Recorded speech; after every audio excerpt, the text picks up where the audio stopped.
What is up, YouTube? This is Vault here, back in today with you guys, another new Speed Duel Match Duel video. And today I decided to play a higher tier deck, a very well-known deck that has gained a lot of popularity.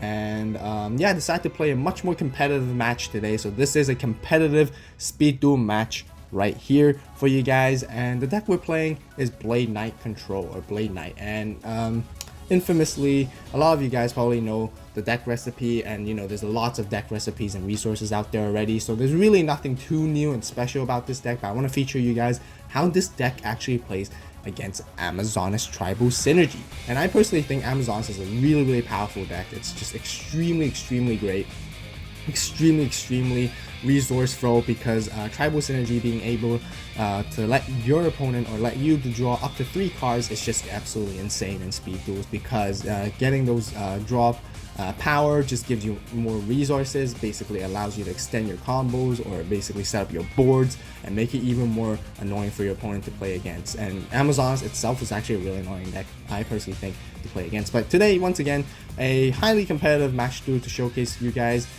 We won the stone paper scissors, and we do want to go second because we want that draw advantage, and we don't want to give them the draw advantage either.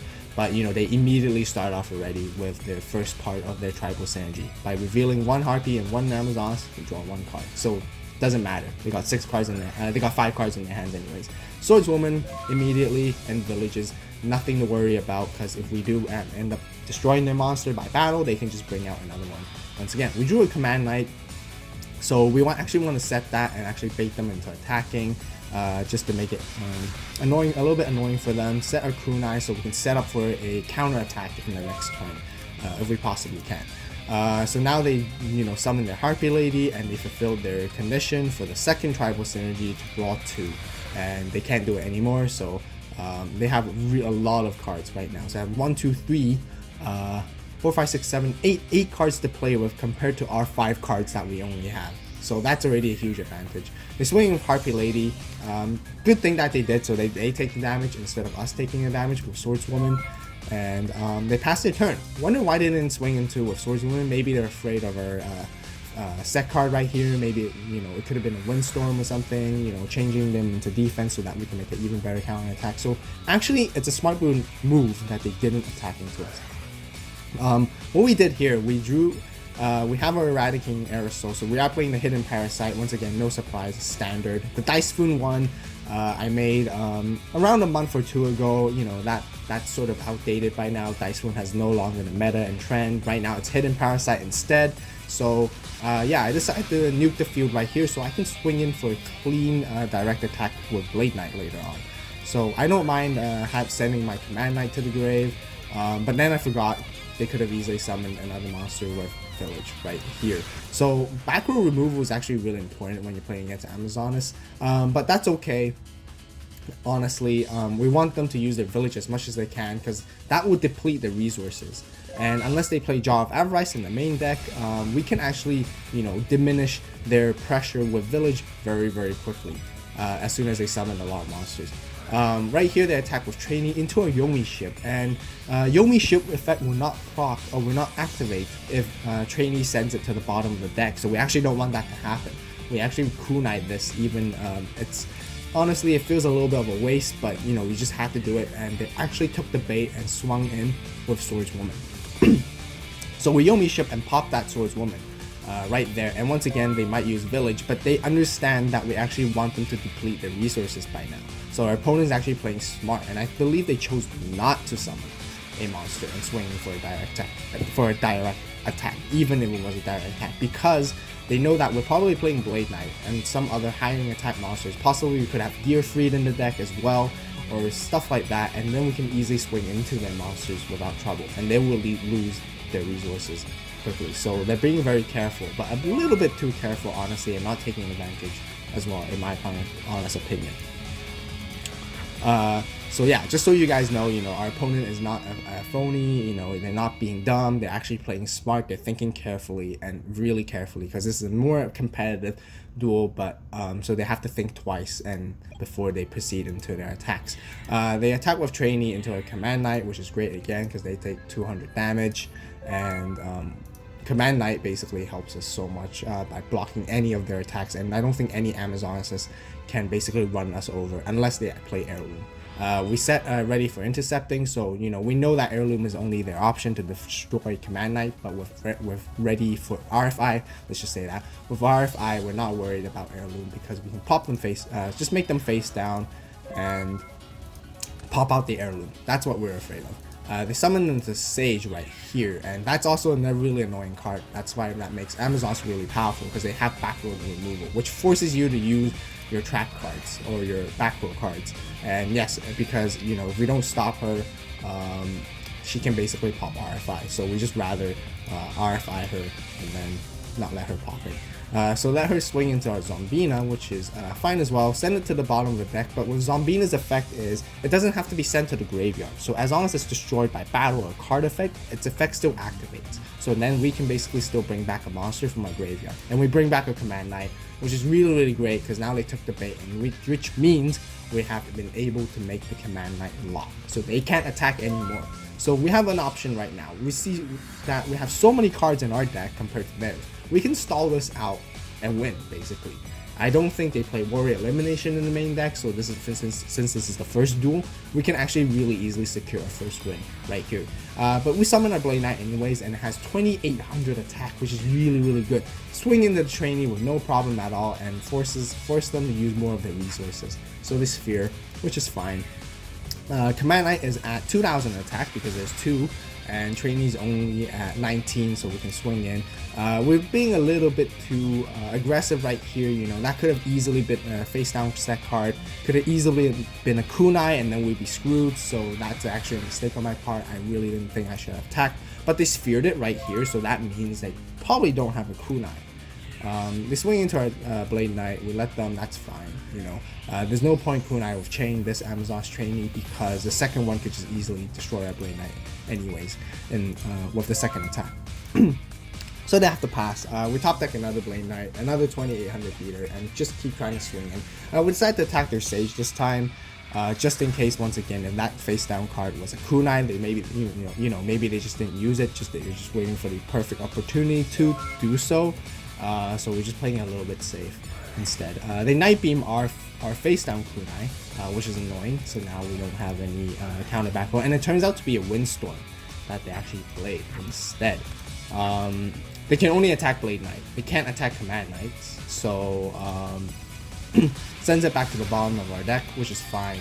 We're not losing resources, they are losing resources. So got a Zombina, set it, go back to put one of our Command Knights back in defense, just in case. And we swing in to the other trainee across. They played 2 Sphere Karibos, we want to bait out the third one if they do, so we have nothing to worry about. Take some damage right there, and they're starting to feel the pressure because they know that they can't do anything against us at this point.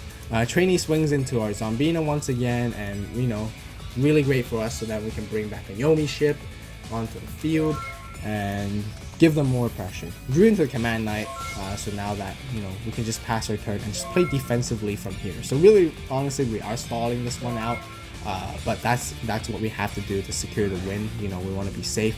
We RFI here because we know that they play Night Beam. There's a high possible chance that they have another one on their hand with only 3 cards left in the deck. So the reason I RFI'd here is because I want to RFI before he Night Beam. So I very quickly used it, and I put that trainee face down, and she lose all her stacks, basically, which is really good for us. Got a Dust Tornado, set that, we can probably pop the Village, which makes it really good for us as well, or the back row card, and we can swing into that trainee with no pressure at all. Once again, they do not use the Village effect because they know if they do so, they're just going to make themselves deck out even faster. So once again, they Night Beam our face down card, play Harpy Lady 1, and they can't run into any of our monsters. So at this point, they're just gonna have to wait and basically accept the defeat through deck out. And yeah, I'm just gonna go faster here. I was just attacking just for fun a little bit.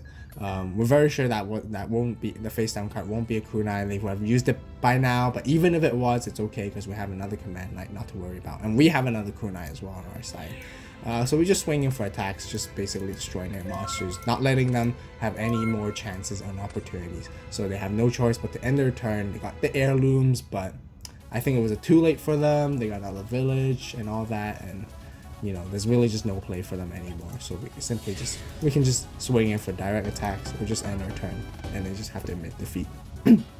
So right here, with the side deck, and once again, if you guys want to know the full side deck, be sure to subscribe to the AVAULT channel and stay tuned. Click the notification bell, so stay tuned for the full deck profile in detail with the recipe coming out in a few days. So yeah, once again, be sure to subscribe. But you know, just to give you guys a little quick hint, what we side in here is we main deck RFI, so that's really good, and we know RFI is really powerful against this deck as well, because it basically stops their heirlooms from equipping and putting them into face down. They have lower defense, and it's just really easy to attack into their monsters. So I think we do swap out to put more RFIs in here. I can't fully remember.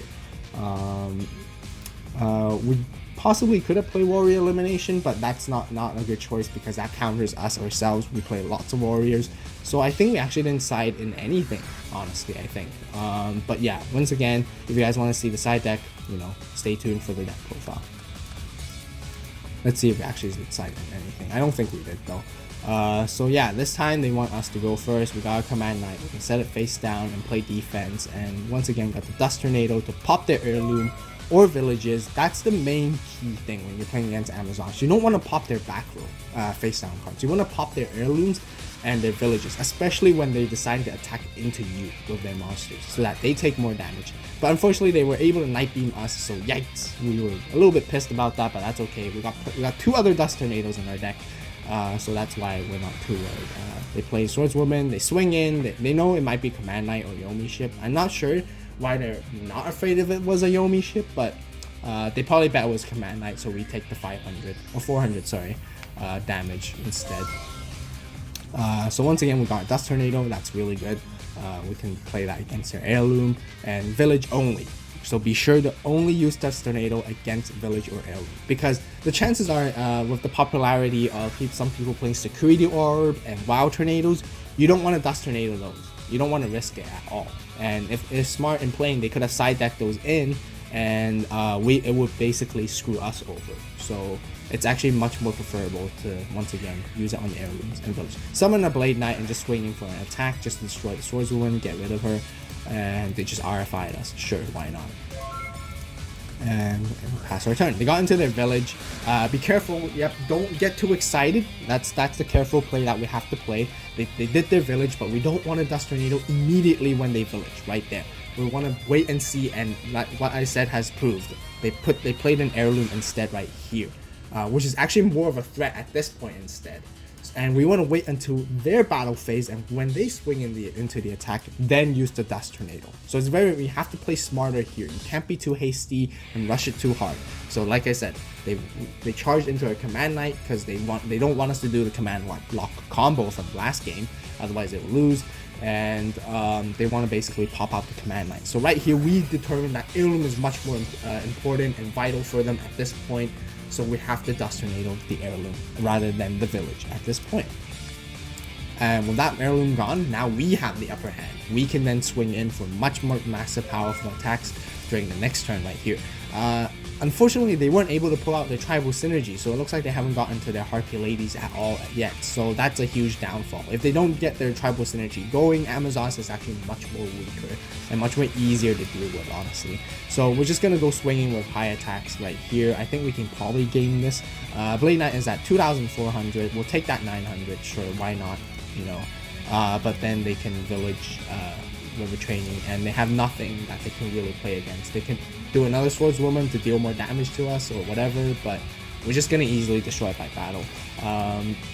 So yeah, we swing into the trainee with command knight, destroyed it, and then a 2,400 whooping with blade knight right there. Really good. And they can't attack command knight because command knight's effect, and they can basically only attack our blade knights, and they have nothing that can go over that. Really scary. They got another heirloom right here. I felt like at this point they were going to turn this entire game over because they can simply heirloom and sage and hit our command knight. They take damage though, but they have to get rid of our command knight, otherwise it's going to lose overall. And we're just not worried at all at this point. You know, we got better monsters, we got more monsters, we can just swing in for damage. And right here, once again, I believe command knight is at 2,400, swinging into a sage that's 16. That's was barely enough 800 life points basically beating them overall. So yeah, that basically rounds off this match Duel. We do win 2-0 against a Amazoness. Just so that you guys know, this is not always the case with Blade Knight decks. Sometimes you can get really bad draws as well. So playing against an Amazon is actually really tough, and Amazons can beat Blade Knight decks as well, you know. So it really depends on the player and the cards they draw at this point. It has a little bit of RNG, which player gets the better draw will most likely win the duel at this point. So only just because we beat them easily doesn't mean it's always easy to beat an Amazon's deck, in my opinion. So here rounds off that competitive duel right here.